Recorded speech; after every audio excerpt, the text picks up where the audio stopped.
Ah.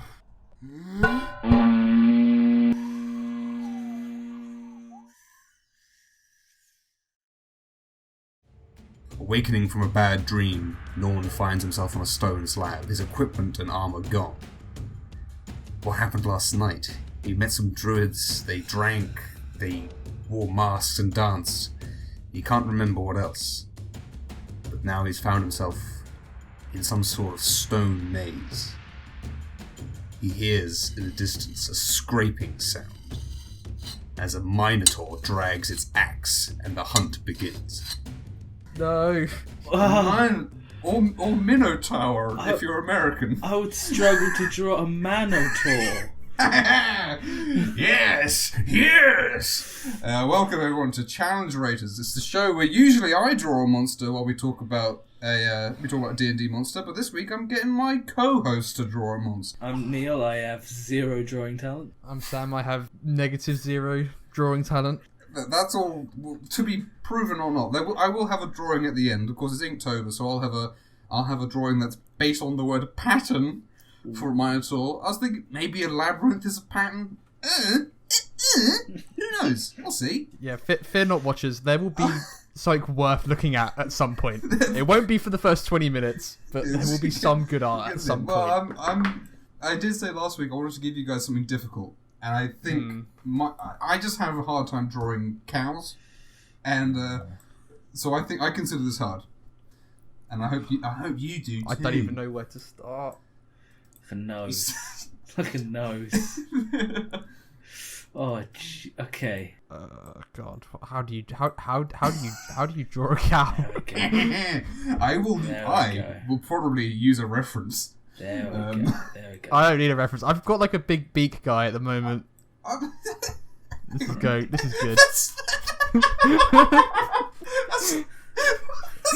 I need to get a look at this.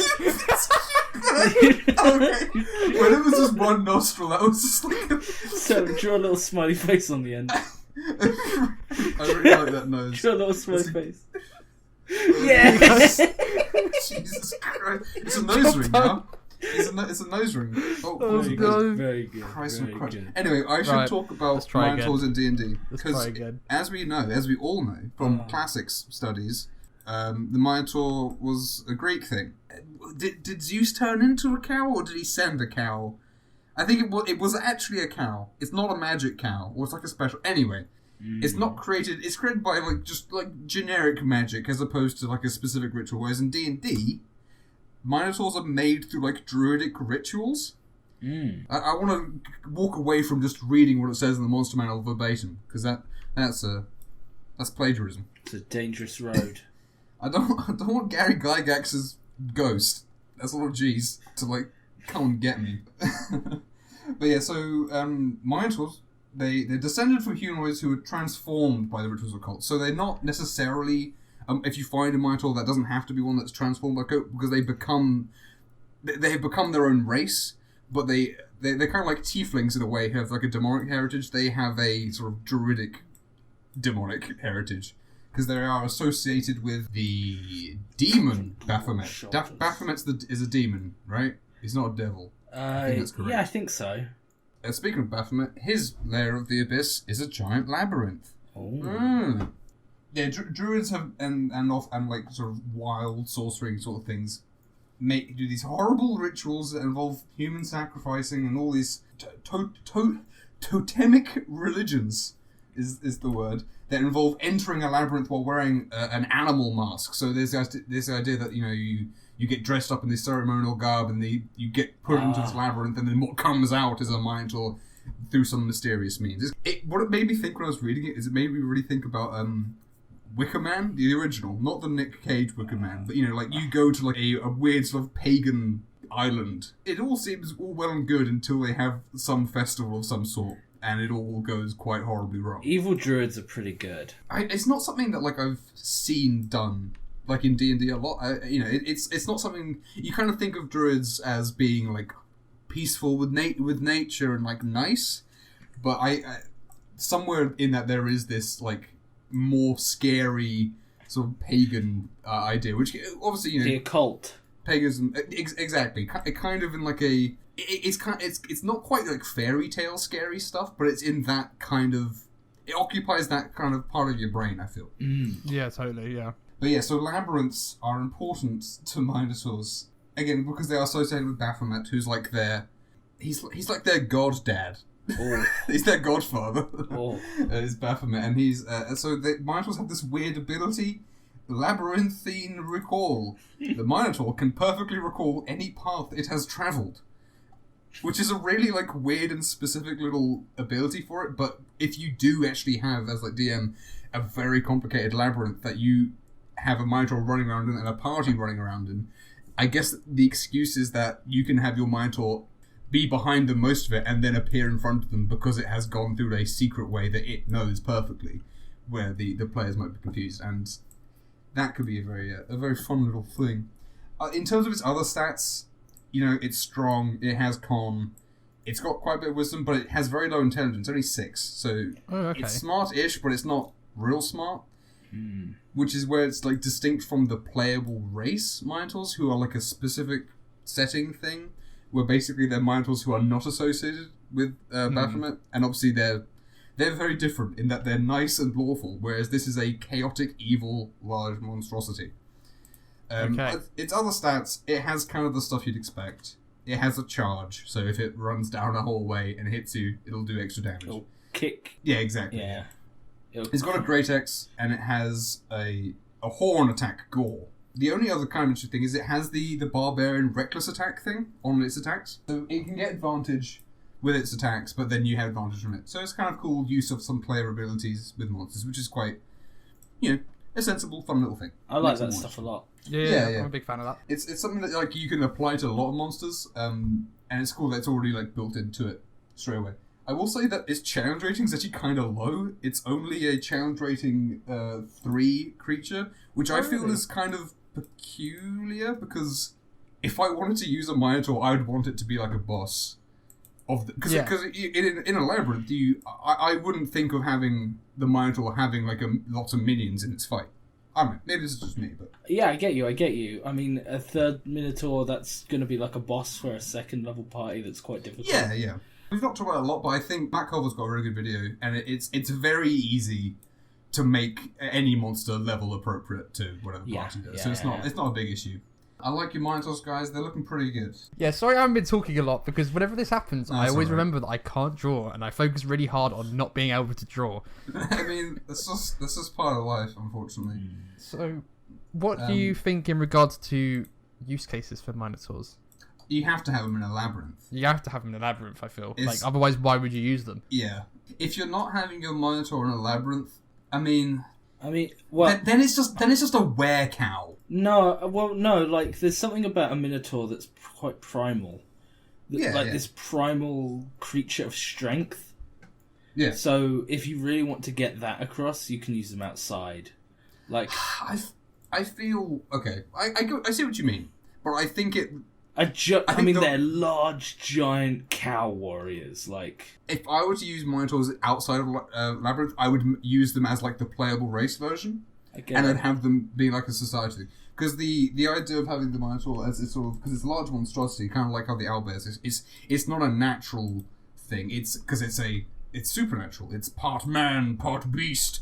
So in a way, having it in the close confines of a labyrinth really kind of makes it being a large creature kind of scarier. If you design a labyrinth interestingly, then it'll be able to make full use of charging down corridors and being big enough and going through secret bits and whatever. It'll know perfectly. A single Minotaur in a labyrinth, maybe as like a labyrinth that's like a surrounding, like a druidic cult, evil cult or something. Oh. So maybe like to get to it, you have to go through the Minotaurs there, or perhaps they have it much like in the actual story of the Greek legend with the Minotaur, where they have it underneath the as a prison that they chuck people in. The Rancor. Exactly. Again, a really obvious but good use.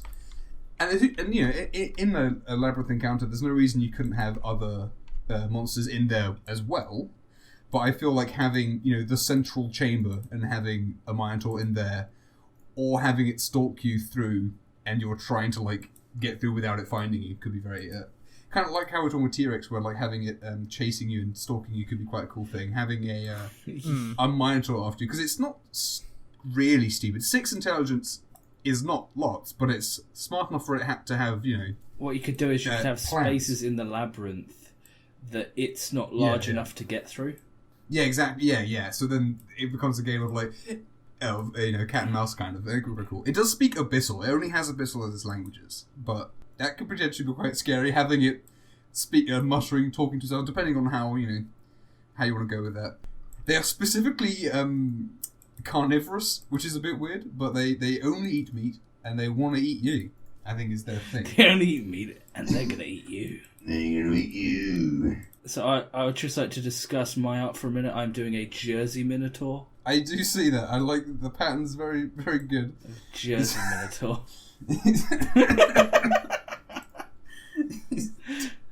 I'm not gonna make any milk jokes.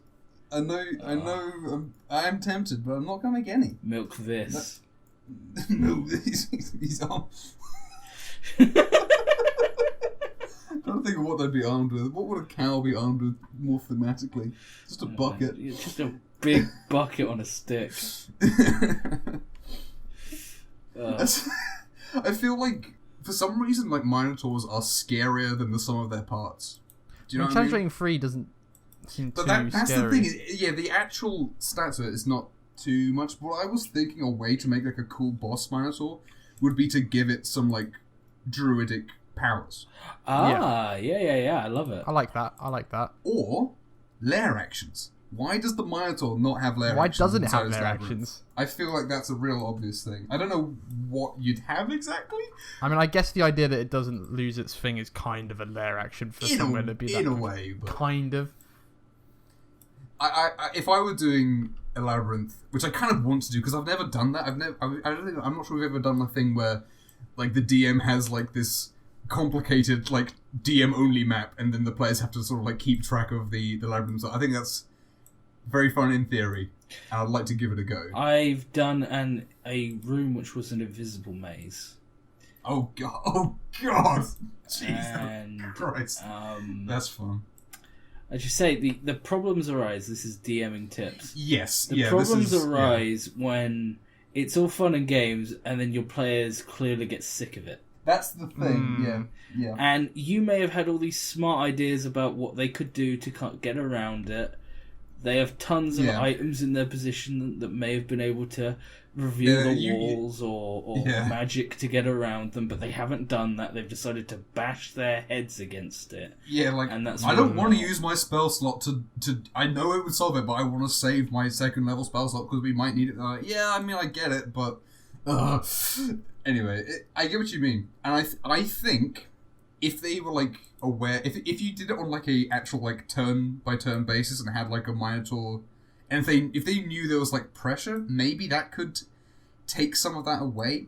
So long as you don't make it actually, like, ridiculous... We've talked... I can't remember if we talked before about the idea that when making puzzles and stuff, make them easier than you think you need to, because people don't have your brain when you're making puzzles, so... It's more fun to solve a simple puzzle than to not solve a hard one. Yeah. I believe that there is a sage piece of advice out there. Make it the third thing your party suggests. Sure, yeah. Like, I can see that, yeah. They're working through it, make it the third thing. If they get to their third thing, then that's fine. Yeah. If they get to their third thing, they haven't figured it out, that was it. You got it right. Sure, yeah. They have this whole thing about how, like, they can smell blood, and the labyrinth of blood-soaked halls of slaughter is the line. Oh, Jesus. Yeah, there's a lot. I remember there being a lot of blood in there, yeah. A lot of slaughter in that one. Yeah, so if you want to use the Minotaur as it, like, talks about it in the book, it's a very specific thing. I like the thing that it is, but there's nothing really about what the Minotaur does that like agrees with that, if you know what I mean. Like, it has the labyrinth recall thing. Like, cool. Good. It doesn't really matter because you're the DM. You're probably not gonna, like, make your Minotaur get lost. Probably, I mean, maybe you would. But it'd be a weird decision to do. So I feel like that is kind of pointless. And then, like, all of his other stuff is just... It has attacks. It has the reckless stuff, which is fun, and it has charge, which a lot of things do. But it makes sense for it. So cool. When it catches you, what that guarantees is it's going to hit and it's going to hurt. Yeah, exactly. So I feel like all the stuff that would make the encounter really unique and interesting is the stuff that happens before the fight. It's the build up to the fight, which could really make the encounter really interesting. But once you're fighting it, it is just a thing that hits you hard and runs around. Yeah, like cool. With that in mind, like I'm not sure number-wise where I would want to put it, because I really like the idea of doing a really awesome labyrinth with the whole like pagan druidic cult thing. I think that's a really cool, fun, like adventure. About the druid stuff, like sure, yeah. I know that in the Warhammer Fantasy world, druids are evil. Like okay. Like they're all worshipping like primal forces of chaos. Sure, and Minotaurs are part of the Beastmen armies, and Beastmen are just transformed. Beastmen of the Hellscape. That's exactly it. Beastmen are just transformed men. Yeah. And all that kind of elements kind of come through, and that's very like, it's kind of scary that they're human. There's something like with Minotaur that Minotaur does not have really anything comedic about it, and you can, if you really try, you can like really play up that sort of horrible, like twisted, like, because that was the point of the Minotaur when it was, originally Greek mythology. It was an abomination. Like, by today's standards, it's pretty old hat, but at the time it would have been pretty scary.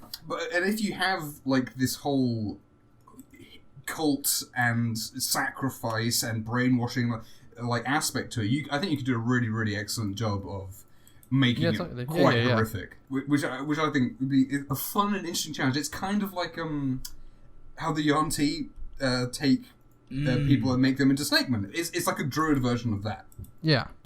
Which, and if Yuan-Ti don't fit your setting for whatever reason, you could probably get a druid in there.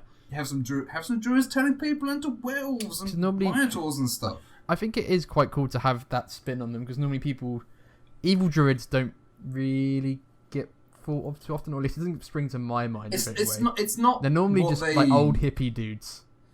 Yeah, it's like the stereotype. The thing about D&D is it is inherently, it leans towards being more lighthearted and comedic, because when you have a group of mates hanging around and like acting, unless they're professional actors, so you can't do like super intense, as long as they know that that's what they're in for. Like, if exactly, you know that you're in for that, like, then plenty of games have run like that. It's just it needs to be like, off the bat, you need to be like, okay, this campaign's gonna be serious. And part of I could see a big bad druid who you're following his trail of transformations of terrible things he's done. Maybe from his failed transformations. Yeah. Like he's up to his more perfect ones. And it gets like there's plenty of monsters in the monster manual you could repurpose into that. Like I'm thinking of the satyr. Satyrs, centaurs. Really, I'm not sure what centaurs' actual lore is. It could be a really horrifying beast man campaign. I'm thinking Island of Dr. Moreau meets Wicker Man. Yep. You go to an island. Seems nice. A bit weird. The townsfolk are friendly in a kind of creepy way, and they have these festivals, and then and you're there the one night of I don't know, the summer solstice. The festival starts, and then all hell breaks loose overnight, and then you get chucked in the labyrinth. Breaking out of the labyrinth is the first step. Fight the Minotaur. Yeah. This guy's a pretty simple one. He's not, he's a horrifying beast man. This is pretty low key, but it's, if you really do a good job of talking through it and making the labyrinth something that is horrible, then the build up is great. The labyrinth needs to be its own character. Yeah, it really does. Yeah. It needs to, surviving down there needs to be possible, but also like very stylized and make it its own thing. Yeah, with its own traps and its own whims. And you could even have a piece of lore with it, because if people know Minotaurs, fantasy, whatever. You could even say the Minotaur's unkillable until you reach the center of the... Yeah. Because he's so far away from a lodestone or some arcane... Yeah, and maybe, just... He's only reanimates or something. He's only vulnerable in moonlight. Or something. So, and the only place you can see the moon is that if you climb up, you can see maybe over the labyrinth, and there's light pouring down in the center. So it's not that you're running from the guy because of you can't beat him. You're running to get to a place where you can fight him. Mm. Yeah, exactly. I think it'd be really cool. I think again, like I think the labyrinth, if it's done really well, can be excellent build up for the fight with the Minotaur. Mm. And if you just use the base Minotaur, it won't be like terrible as a fight, but it will not. It needs that setup to make it worth remembering, because the actual like Minotaur as in book is just it's just a monster. It's pretty normal.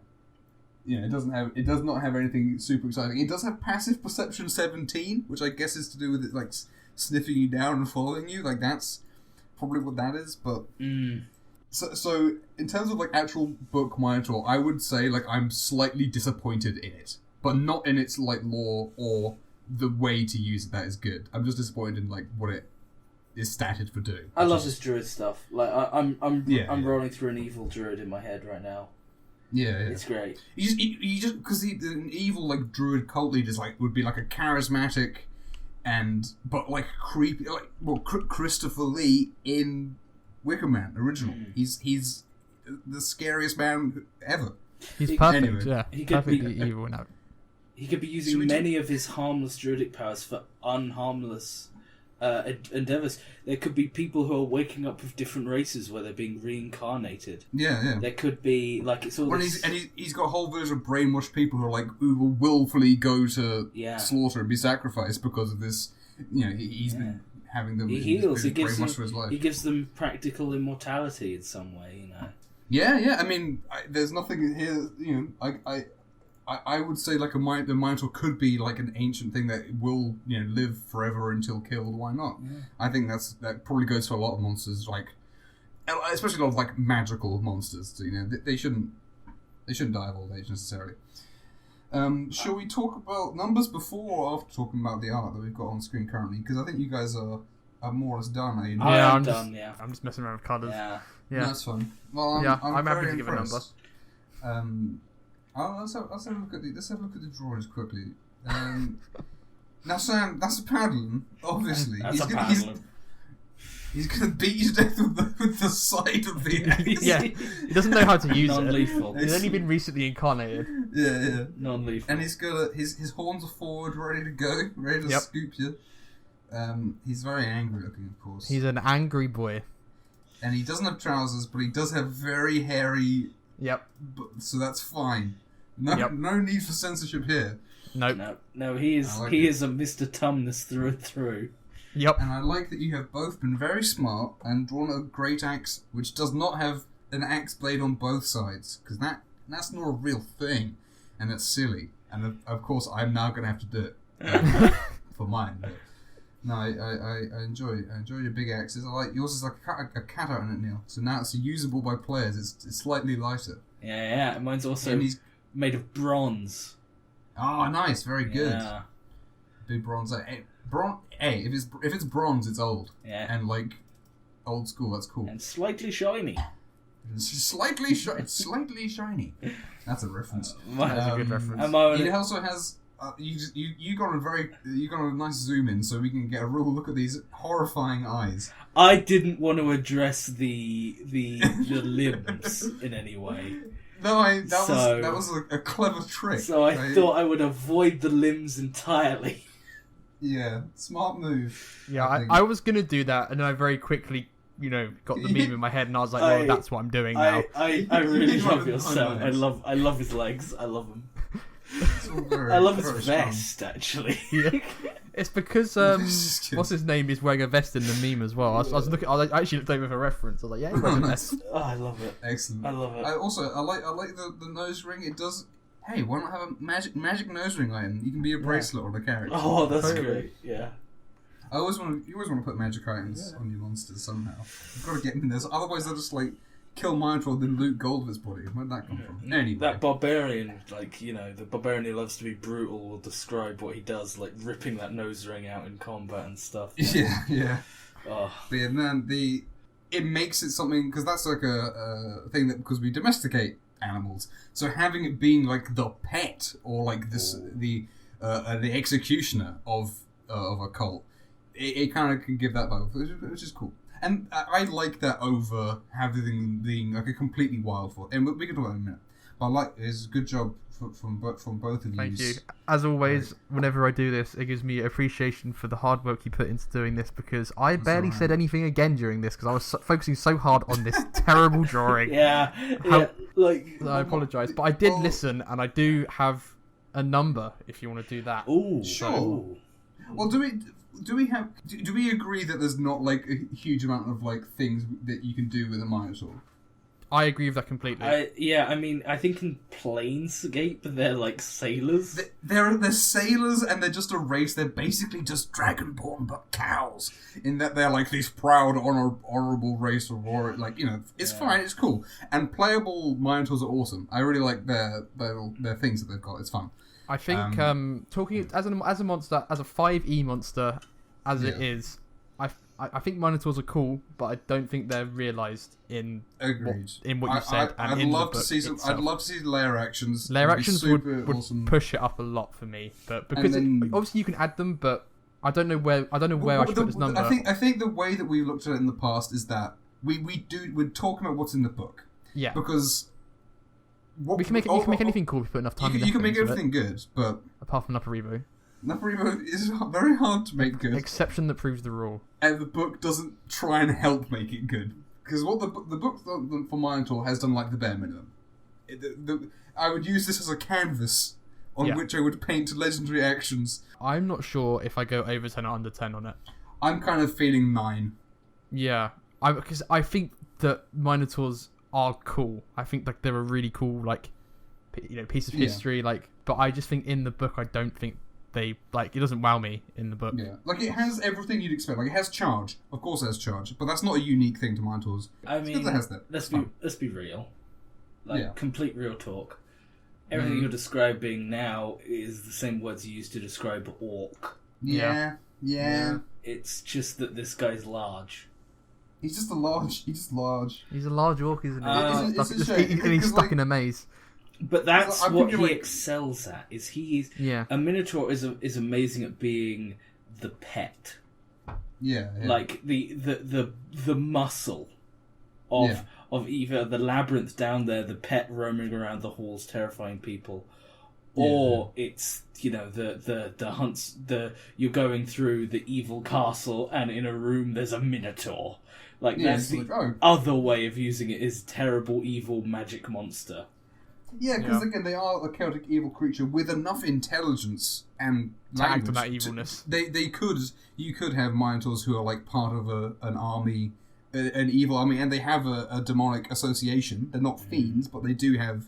If you were to have like a Baphomet sort of as a bad evil force, then why not have some Minotaur minions in the army or whatever? I mean, in your big use them like ogres, as it were, for like an army. We're getting a bit Narnia now. It's a bit Narnia. Aren't they good in Narnia? No, they're bad in Narnia. They do serve the White Witch in Narnia, but because they're a magical creature in subsequent things, they're good. Oh, right. Yeah. Anyway. It's a bit Narnia. The 5e one, I would agree, probably a 9. I don't feel like I can give the one that's in the book over a 10. Yeah. I'd agree but with it's you. But I think they're really cool. It's a spicy 9. It's a really spicy 9 because they can be great. And you just give them a little bit of love, put a new bit of oil in them, and take them out on a nice drive. They'll be great. They'll be good. You okay with 9 now? I'm perfectly fine with 9. I want to see a Minotaur. Do you have a Minotaur? I mean, he's a beefy guy. I would like to see a mining tour. One day I will draw like a semi-naked male torso, and it will not be like hugely muscular. But that was not yesterday. That was not recently, and it probably will not be today or tomorrow. Here it comes. I'm opening wide. Get his eyes wide open. Ooh. It's an ink drawing. It's done by hand. It took me bloody ages. Oh, that's so sick. That's awesome. I also the colouring is not 100%. I don't have that many different coloured pens, so I did a little bit of altering of the colours. So that is a treat. We got some physical art. Yeah. Oh man, I love Greek Norman. Yeah, well, he's prisoned. He's been chucked. Because I was thinking about this when I was drawing it. I was like, because we were talking about how like it's not actually a very strong monster. But then I thought, if you take away your party's equipment and chuck them in a labyrinth, then it's a harder fight. Because challenge rating, A, doesn't make sense, and B, it's assuming that you have equipment and spells and all this stuff and armor. So it could be an interesting thing. Anyway, to do that. But this is what I've done. He's a very big, scary fellow. It's kind of Hellboy inspired, which meant I didn't have to draw a face of a cow. That was a very important part of it for me. I'm seeing some Minotaurus influence. Oh, there's a bit of a One Piece, yeah.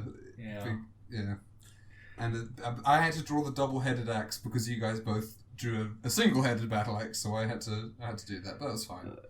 I got some green mans in there as well because again, like the Minotaur's like explicitly druid related, and obviously the Minotaur's a Greek thing in real life, or rather in real mythology life, but green man's a druidic thing. It's pagan.